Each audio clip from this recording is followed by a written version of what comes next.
Bismillahirrahmanirrahim, student. Today our topic is perturbation theory. Perturbation theory is very important for your exam also. So what is perturbation? Perturbation means disturbance. किसी भी system में अगर disturbance create की जाए by external method like some external voltage applied to it, so it is a disturbance in that system. So when we apply disturbance, so that system will become perturbed state, in perturbed state, and we apply certain approximation method and the system become complicated. Simple system become complicated, and we apply certain approximation method in perturbation theory to solve that complicated problem. So that perturbation, that is disturbance, may be in the form of voltage, in the form of magnetic field, variation in magnetic field of the light waves, or that potential energy may change due to variation of magnetic field, and so on. Any kind of disturbance in the system is the perturbation. So that is basically the meaning of perturbation is disturbance. And if we talk about the operator of the system, then operator of the system can be expressed as sum of any part. Sum of any part, one of them is larger than rest of the part. Okay जो अगर हम उसको system को अगर हम solve करते हैं complicated problem को, उसके ऊपर जो है हम हैमिल्टोनियन ऑपरेटर जो है वो अप्लाई करते हैं, और उसको हम किस तरह से एक्सप्रेस कर सकते हैं, that is the that system of that is sum of any part, one of them is very larger than the rest of the part in a system. So the behavior of the system is entirely depend on the solution of the major part. So now we will solve some problem, and we take the example of hydrogen atom, and that is the simplest example we always take in our examples. So in our system we use the example of hydrogen atom, and in this case the disturbance is due to some variation in magnetic field. So light consists of electric field and magnetic field, both electric vector field vector and magnetic field vector, both are perpendicular direction to each other. So that potential energy may be due to the variation of magnetic field in the light waves. So that is in the system we introduce the perturbation in the form of potential energy. Potential energy की form जो है उसके अंदर हम उसकी form में हम perturbation introduce कर रहे हैं. मींस के पोटेंशियल एनर्जी जो उसके अंदर वेरिएशन ला रही है, और ये किस वजह से है, due to the variation in magnetic field. So first of all we discuss the time independent perturbation theory. So time independent जो perturbation theory है, इसमें हमने डीजनरेट एनर्जी लेवल जो है इसको हमने नॉन डीजनरेट एनर्जी लेवल है, इसको हमने डिस्कस करना है first of all. So the general expression जो है इसके लिए हम सिंपल जो श्रोडिंगर इक्वेशन है, H psi is equals to E psi, number 1 equation है. So we use this equation to solve the problem. So when the system is not perturb means के जब हमने उसमें डिस्टर्बेंस ऐड नहीं की हैं, जिस सिस्टम में कोई भी डिस्टर्बेंस नहीं है, तो उसका सोल्यूशन जो है श्रोडिंगर इक्वेशन का वो सिंपल है. H not psi naught is equals to E naught psi naught, that is equation 2. Okay, now next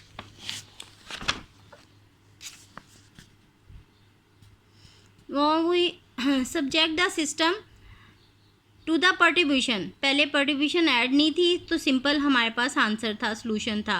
अब हमने परटिब्यूशन ऐड कर दिया, डिस्टर्बेंस ऐड कर दिया है, so that is the magnetic field in the form of magnetic field.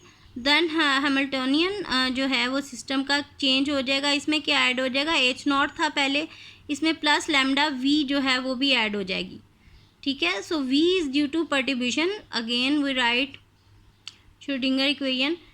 हमने जो Schrodinger equation right की थी, एच नॉट साई नॉट, अब ये क्या हो जाएगी, H naught plus lambda V into psi n is equal to E n psi n. ये हमारे पास इक्वेशन 3 आ जाएगी, ठीक है। यानी जो डिस्टर्बेंस ऐड की गई उसको भी हम लिखेंगे। So we may take lambda is equal to 1 in our system. हम लैम्डा को 1 ले सकते हैं, ठीक है। So we have different energies corresponding to different eigen state. For example, we have En naught energy state 0, En1 first state and En2, ठीक है, second state. So corresponding इसके जो हमारे पास वेव फंक्शन है, that is psi n naught, psi n1 and psi n2. The eigen state जो हैं system की वो हम किस तरह से डिस्क्राइब कर सकते हैं, by the orthonormal set of the function. For example zeroth order state अगर हमने देखनी है तो हम कैसे लिखेंगे, psi I not psi J not integral के अंदर हम इसको करेंगे, and D tau is equals to that is sigma I J, that is equation 4. What is sigma ij? That is the Kronecker delta. We say it Kronecker delta. Sorry, this is not sigma, this is the delta, that is known as Kronecker delta, and the value is 1 when the I and j is equal, and value is 0. The value of Kronecker delta is 0 when sigma that is delta ij is equals to 0 when I is not equal to j. Now we describe the certain assumption for the perturbation. हम अब कुछ assumption जो हैं वो देखते हैं, ठीक है, कुछ assume करते हैं सॉल्व करने के लिए प्रॉब्लम। नंबर 1 जो हमारी assumption क्या है, energy associated with H naught is very large as compare with lambda V. जो लैम्डा वी है, जो एनर्जी एसोसिएट है एच के साथ, हैमिल्टोनियन के साथ, वो बहुत ज़्यादा है as compare to lambda V, जो कि हमने उसके अंदर डिस्टर्बेंस ऐड की गई है। Number 2, it is possible to expand eigen energies and eigen function in term of series, ठीक है। हम इसको सीरीज़ की टर्म में जो है हम इसको एक्सपेंड करते हैं। So that is the for example परटिब्यूशन जो है एनर्जी के केस में अगर हम देखते हैं तो इसकी स्टेट्स जो है एनर्जी की, पहले 0 है, फिर 1 है, फिर 2 है। ई एन हमारे पास टोटल एनर्जी है, E N not plus lambda, first perturbation add की गई lambda E N 1 plus lambda square E N 2 up till so on. Similarly for eigen function we have psi n, that is psi n naught plus lambda psi n 1 plus lambda 2 psi n 2. So this is equation 5 and this is equation 6. So equation 5 E n 1 is first order eigen value energy, ठीक है, and E 2 is the E n 2 is the second order eigen energy, ठीक है। So in equation 6 psi n 1 is the first order eigen function and psi n 2 is the second order eigen function, where that is E n naught shows unperturbed part of the energy. Unperturbed means जब disturbance उसमें add नहीं की गई, उससे पहले जो है वो नॉट होगा, ठीक है, psi naught, psi N naught होगा, ई एन नॉट होगा, एच नॉट होगा before we added the disturbance, and after added the disturbance then the value will be become a psi n 1 psi n 2 up till so on, ठीक है। That is correspond to coefficient C n m 1 and C n m 2, ठीक है, which depends upon the nature of the system. So we equate this psi n 1 is equals to sigma C n m 1 C n m naught and psi n 2 is equals to sigma C n m 2 C n m naught, ठीक है। ये हमारे पास 7 और 8 जो हैं वो equation आ गई. Now we put the equation 5 and 6 in Schrodinger equation. ये जो 5 और 6 इक्वेशन हमने बताई हैं, इसको हम श्रोडिंगर इक्वेशन कौन सी है हमारी, वो जो हमने स्टार्टिंग में बताई है कि H not psi naught is equals to E n psi n. ठीक है, E N not psi N naught, वो वाली इक्वेशन में हम इसको पुट करेंगे सारी वैल्यूज़ को, और इसकी हायर पावर जो है वो भी हम ऐड कर देंगे up till so on 0 1 2 3 up till so on, इसकी साई की भी और ई की भी. ठीक है, तो ये हमारे पास ये इक्वेशन इस फॉर्म में आ जाएगी. अब हम क्या करेंगे, हमने अब ये वाला जो एच नॉट है इसको इस सब से मल्टीप्लाई करना है, फिर हमने प्लस लैम्डा वी जो है इसको इस सब से हमने मल्टीप्लाई करना है.